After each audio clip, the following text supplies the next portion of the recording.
viewers, thanks for watching tonight's Primetime Bilingual Newscast on Spectrum Television. We open this newscast with our headlines: road rehabilitations in the north in need of a new facelift. This has been pivotal on discussions in the nation's capital, Yaoundé, where the minister has stressed on the intensification of work so far.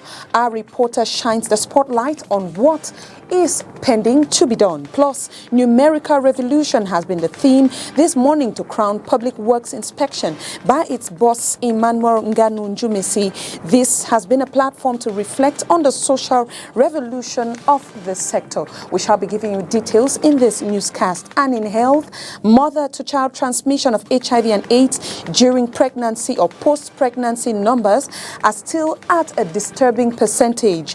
This has been revealed by the HIV Forum chaired by Public Health boss Manauda Malashi on a massive HIV screening sensitization campaign in the nation's capital, Yaoundé.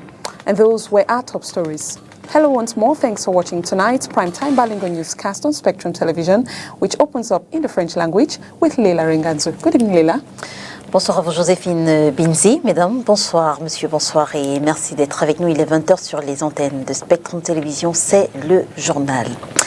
Les travaux routiers dans le Grand Nord piétinent. C'est la principale information à retenir de la revue des chantiers dans cette partie du pays. Président les travaux ce jour, le ministre des Travaux publics, Emmanuel Nganu Njumesi, a demandé aux missions de contrôle d'effectuer beaucoup plus de descentes sur le terrain. Olivier Bouzique pour plus de détails. Globalement, la mobilisation des entreprises sur les travaux de construction routière du réseau Nord ne satisfait pas le gouvernement camerounais. Pour cause, les retards ou arrêts des travaux sont enregistrés sur plusieurs chantiers. Les raisons sont diverses. Leurs capacités techniques sont faibles en termes de mobilisation de ressources humaines, en termes de mobilisation des ressources matérielles. Et je note que les déclarations faites s'agissant des capacités financières dans les commissions de passation de marché ne sont pas toujours exactes. Conséquemment, certaines de ces entreprises n'agissent que contre paiement effectif des décomptes, alors que la capacité financière devait de temps à autre suppléer.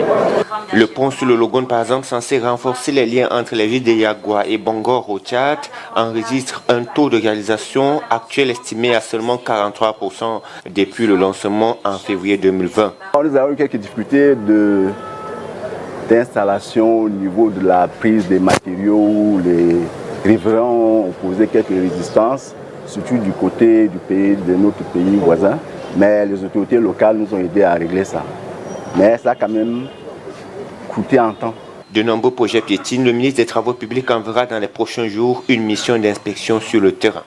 La même mission qui viendra évaluer la mobilisation de l'entreprise Surugando Reparo fera aussi un tour sur le deuxième projet, c'est-à-dire Bagnon, pont de la Mapé, pour évaluer également, selon les instructions du ministre, la mobilisation effective de ces entreprises pour en tirer les conclusions pour la suite.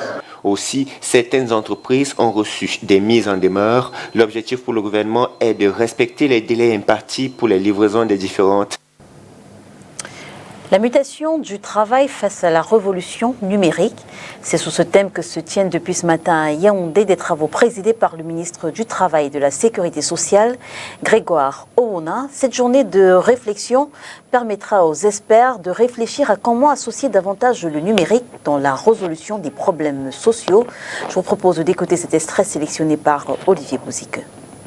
Par conséquent, mesdames et messieurs, je voudrais vous engager tous à travers vos contributions, tout en considérant le travail numérique comme une réalité, à nous permettre de bien faire ressortir les défis et les enjeux qui en découlent pour le monde professionnel,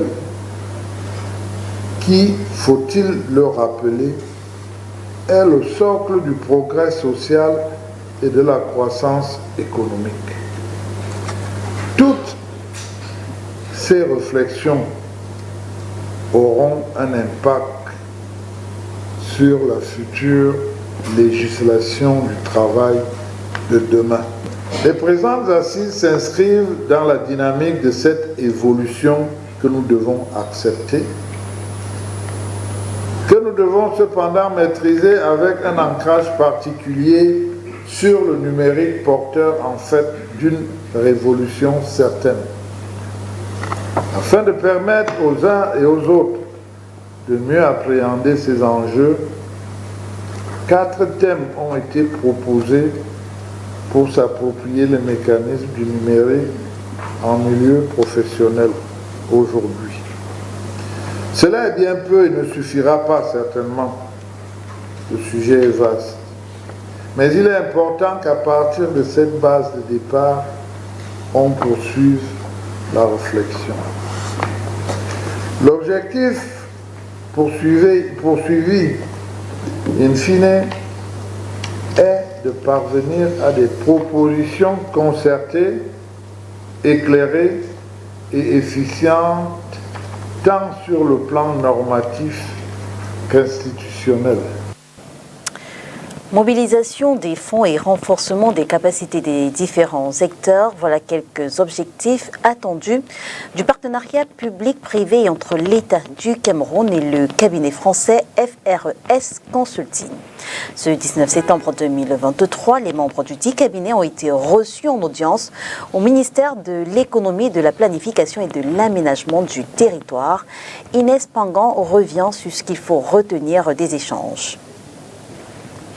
Les premières retombées de cette audience pourraient être matérialisées en novembre prochain à Paris et une quarantaine de projets camerounais y bénéficieront. Dans le cadre du financement du programme des PPP du Cameroun, c'est un programme vaste, aujourd'hui qui est composé d'une enveloppe de 40 projets qui intéressent les bailleurs internationaux que nous avons rencontrés en Europe et au Moyen-Orient.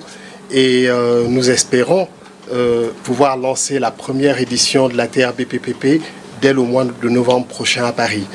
Mobilisation des fonds, renforcement de capacités, et ce, dans le respect de la loi fixant régime spécial des contrats de partenariat. La dite loi, promulguée en juillet 2023, opère un changement de modèle en parlant non plus du contrat de partenariat, mais du contrat de partenariat public-privé, afin d'appréhender sa dimension plus large. Ce partenariat est promoteur pour l'avenir du Cameroun, car le contexte macroéconomique mondial ne laisse pas présager pour le moment beaucoup d'options pour la mobilisation des fonds à travers les canaux classiques de financement du développement économique et social des pays, dont le Cameroun. Ce 19 septembre 2023 à Yaoundé, les membres du cabinet français FRS Consulting sont reçus en audience au ministère de l'Économie, de la Planification et de l'Aménagement du territoire. C'est dans le cadre de la mission du dit cabinet en vue du lancement des activités préparatoires de la table ronde des bailleurs et partenaires du programme PPP au Cameroun. Santé, à présent, on parle du VIH-Sida. Le taux de prévalence des enfants en 2022 est évalué à 3,4%. Principale cause de leur infection au VIH-Sida, le lien entre l'enfant et la mère pendant la grossesse. Le 3e Forum national sur l'élimination et la transmission mère-enfant et la prise en charge du VIH-Sida chez l'enfant et l'adolescent au Cameroun veut réduire ce chiffre tout en améliorant la prise en charge des femmes enceintes et des adolescents. Les travaux ont officiellement été ouverts ce jour à Yaoundé par le ministre de la Santé publique, le docteur Manaouda Malachi. Le 3e Forum sur l'élimination de la transmission mère-enfant et la prise en charge du VIH chez l'enfant, l'adolescent au Cameroun, ce sont des histoires happy end aux introductions pourtant tragiques. Je découvre ma sérologie au cours d'une de mes grossesses et je bénéficie d'un suivi de proximité pendant la grossesse, l'allaitement, jusqu'à ce que mon enfant fasse la sérologie finale à 18 mois qui s'est avérée négative. Quand j'avais 4 ans, ma mère m'a amené toute seule à Libreville au Gabon. Par transfusion sanguine, en 2007, j'ai été infecté au VIH. J'ai vécu pendant tout ce temps avec ma mère. Je ne savais vraiment pas de quoi il s'agissait. Elle me donnait le comprimé jusqu'à en 2011 précisément, quand j'ai eu le CEP en 2010, et où il me fallait retourner au Cameroun pour commencer avec le lycée. Elle a décidé de m'avouer mon statut. De la mère à l'enfant, c'est la principale cause de transmission du VIH aux plus jeunes. Les concernant, les chiffres continuent d'inquiéter. Plus de 13 000 enfants en 2022 sont nés avec le VIH, pour un taux de prévalence des enfants évalué à 3,4%. Le taux de transmission de la mère à l'enfant le plus élevé au Cameroun est détenu par la région de l'extrême nord, soit 7,52%, et le plus bas par la région du sud-ouest, soit 2,30%. Seulement 37% des adolescents suivent un traitement ARV, contre 82% pour les adultes en 2022. Des statistiques en baisse comparativement à ceux de 2021, et ce, dit-on ici, grâce aux actions menées. La PTB, malheureusement, reste la principale cause de l'infection à VIH chez l'enfant au Cameroun, bien que des progrès louables aient été enregistrés ces dernières années grâce à un certain nombre de stratégies telles que l'élaboration du plan d'élimination de la transmission vers l'enfant, l'adoption et la mise en œuvre de l'option de plus, son extension dans l'ensemble des formations sanitaires pratiquant la PTM. Quand on parle de l'élimination de la transmission mère-enfant et de la prise en charge du VIH chez les adolescents au Cameroun, on pense aux défis liés entre autres à la disponibilité des intrants, du suivi continu des patients, du diagnostic précoce, d'une coordination de la décentralisation et d'une faible implication des partenaires des femmes enceintes. Le lancement officiel de la 3e édition du Forum national sur le sujet a lieu ce 19 septembre à Yaoundé sur le thème « Riposte multisectorielle en faveur de l'élimination de la transmission mère-enfant du VIH, l'accélération des objectifs 95-95-95 chez la mère, l'enfant, l'adolescent et problématique de la pharmacopérésistance au Cameroun ». Les travaux s'achèvent le 22 septembre prochain. The Human Rights Defender Network, REDAC, calls on the government of Cameroon to investigate the threats to journalists and defenders coming from all sides. This, amongst others, has constituted a report compiled for us by Oni Ladonet. Cameroon has witnessed a severe deterioration of human rights in the last 6 months, according to the Human Rights Defender Network, REDAC. The network reports that the country has experienced arbitrary arrest, intimidation, unlawful restriction of public spaces, and the most striking, the murder of pressmen. We deplore the fact that certain administrative authorities target human rights defenders and journalists who dare to openly criticize the government management of the conflict in the English-speaking regions and who denounce corruption and misappropriation of public funds. Fourth, journalists are being murdered. The most striking cases in the last 9 months have been those of journalists Martin Zogo and Ola Bebe, whose investigations have been slow to produce explanations. The report also highlights the resurgence of violence in the Far North region, Northwest and Southwest regions. Haram attacks have resumed in the Far North region with numerous cases of human rights violation, kidnapping and internal displacement. 6. There has been a resurgence of violence with attacks by separatists in the Northwest and Southwest regions, where daily atrocities are committed against civilians and soldiers, including abduction of women and attacks on education. In light of these persistent human rights violations, REDAC proposes a number of recommendations. Systematically investigate the threats and reprisals coming from all sides against journalists and defenders, condemn the guilty parties, and ensure material and psychological reparation for the victims. Release prisoners of conscience incarcerated since 2020 and ensure that fair trials for defendants in English-speaking regions.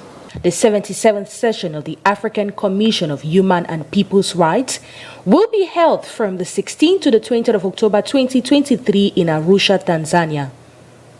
REDAC will use this as an opportunity to amplify their pleas. La situation des droits de l'homme est de plus en plus préoccupante au Cameroun. Entre le premier et le deuxième trimestre 2023, de nombreux cas de violation des droits humains ont été enregistrés dans les différentes régions de notre pays.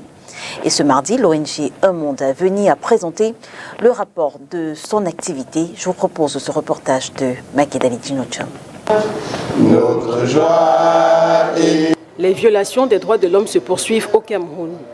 Entre avril et juin 2023, plus de 100 cas de meurtre ont été recensés, près de 100 cas également d'enlèvement dans les régions du nord-ouest et du sud-ouest, ainsi que des arrestations arbitraires. On est passé de 10 cas d'arrestation arbitraire au premier trimestre à 87 cas d'arrestation arbitraire au deuxième trimestre. Ça montre quand même qu'il y a une augmentation très importante en matière d'arrestation arbitraire dans notre pays. Il y a également une augmentation des enlèvements. On est passé de 57 cas d'enlèvement au premier trimestre à 64 cas d'enlèvement au deuxième trimestre de cette année. Donc il y a n'est-ce pas, quand même une augmentation aussi à ce niveau. Il faut aussi relever que les décès des forces de défense et de sécurité, les meurtres des forces sont restés au même niveau. On a eu 20 cas au premier trimestre, on en a encore 20 cas de meurtres de nos forces de défense et de sécurité au deuxième trimestre. Ce 19 septembre à Douala, l'ONG Un Monde à Venir a présenté son rapport du deuxième trimestre sur la situation des droits humains au Cameroun. Environnement, la journée internationale de la protection de la couche d'ozone est célébrée chaque 16 septembre par les Nations Unies.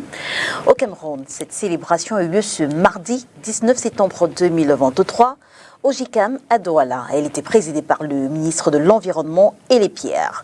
Occasion pour lui de saluer les efforts du Cameroun en matière de protection de la couche d'ozone.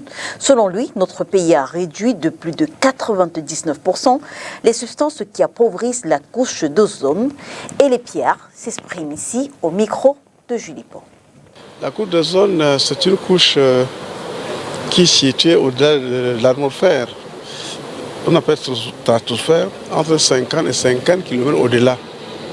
C'est une couche qui nous protège des rayons ultraviolets du soleil. Parce que ces rayons, s'ils arrivaient à parvenir jusqu'à nous, ça allait nous causer beaucoup de dommages.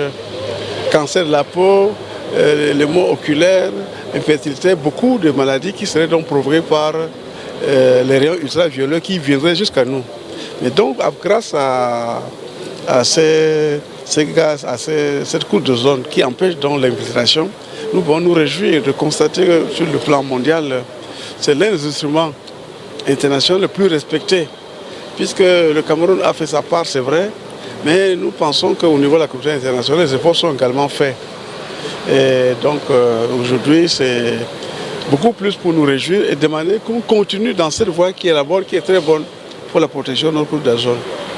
J'ai eu à dire qu'on a fait le constat. On parlait de trous dans la couche d'ozone. Mais maintenant, on constate après quelques évaluations que la couche d'ozone se cicatrise à un rythme qui fait d'ici 2060-65. Bon, ça va complètement se guérir, ça va bien se porter. Donc c'est la joie pour nous, mais une manière également de dire que nous devons continuer dans cette voie de protéger la couche d'ozone. Et au Cameroun, je pense que nous sommes sur la bonne voie. Le bilan est fortement positif. On peut dire que nous avons réduit de plus de 99% de tous ces effets, les substances qui appauvrissent la couche d'ozone. Cameroon, on our international page, the African Union peacekeeping force in Somalia has begun gradually withdrawing from the country in anticipation of Somali forces taking over security. Details with our partners, VOA. After 16 years protecting government installations and land in South and Central Somalia, the African Union peacekeeping force known since 2022 as the African Union Transition Mission in Somalia, or ATMIS, has started to withdraw from the country as national forces are expected to fill the role by the end of 2024. In June, 2,000 ATMIS soldiers were withdrawn, transferring 6 forward operating bases, or FOBs, to Somalia's national forces. In the next phase now underway, another 3,000 are expected to leave Somalia by the end of September. Lieutenant General Sam Okeding, the ATMIS force commander, says the drawdown has been gradual to prevent security vacuum. It is not one move. If it was a one move, then we would say no, things are going to be bad.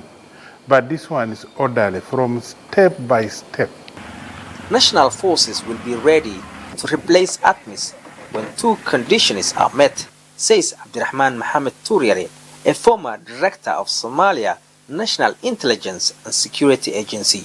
The first condition is that Somalia forces must be provided with the same level of assets and equipment as ATMIS. And the second condition is that the United Nations arms embargo imposed on Somalia must be lifted.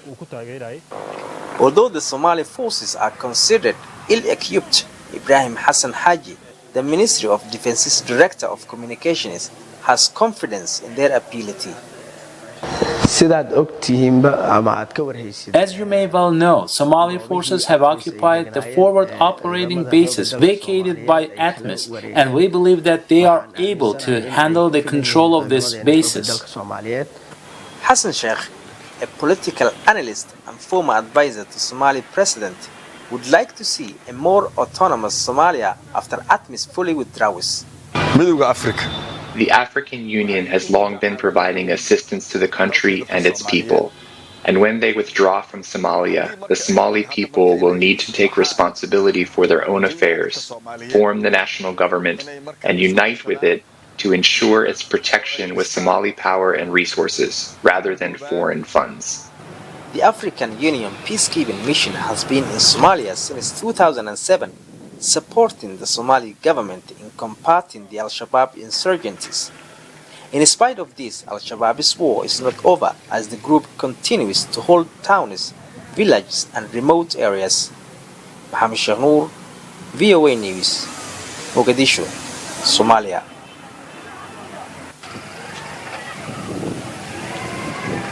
And in sports, Cameroon has left for Malaysia this morning. The team who will compete in the 4th edition of the Deaf World Cup made a stop at Istanbul before leaving for Kuala Lumpur. Oni Ladonet completes that story.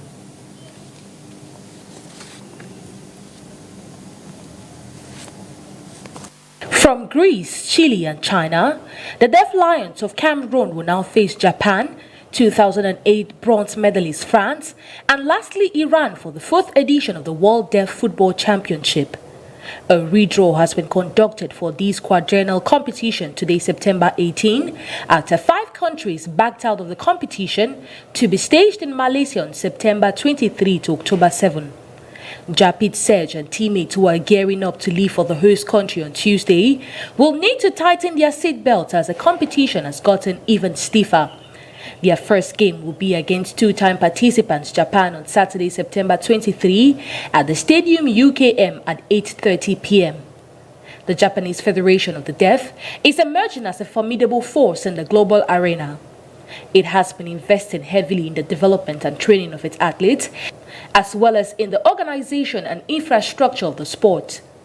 With the 2025 Deaf Olympics on the horizon, Japan is preparing to host and compete with excellence, posing a serious challenge to Cameroon and other countries. France, who was once finished among the top 3 in this competition, will be Japit Serge and teammates' opponent on day 2, to be played on Monday, September 25. Cameroon's debutant status will be put to test by 2-time participant Iran on Wednesday, September 27. Despite this change, the Lions remain high-spirited and confident their first appearance will leave a mark. Other groups include Malaysia, United States, Germany and Egypt housing Group A, Senegal, Argentina, Ukraine, and Thailand in Group B, while Group C sees Turkey, Saudi Arabia, and Ghana. Group D has 2 African countries, Nigeria and Gabon, together with England and Australia. And that was how we saw it on tonight's newscast. Thanks for watching. Good night and see you tomorrow. Good night, Yurila. Bonsoir Joséphine Binzi. Mesdames et messieurs, merci de nous avoir suivis. On se retrouve dès demain 20h sur les antennes de Spectrum Télévision, si bien sûr Dieu le veut. Bonsoir.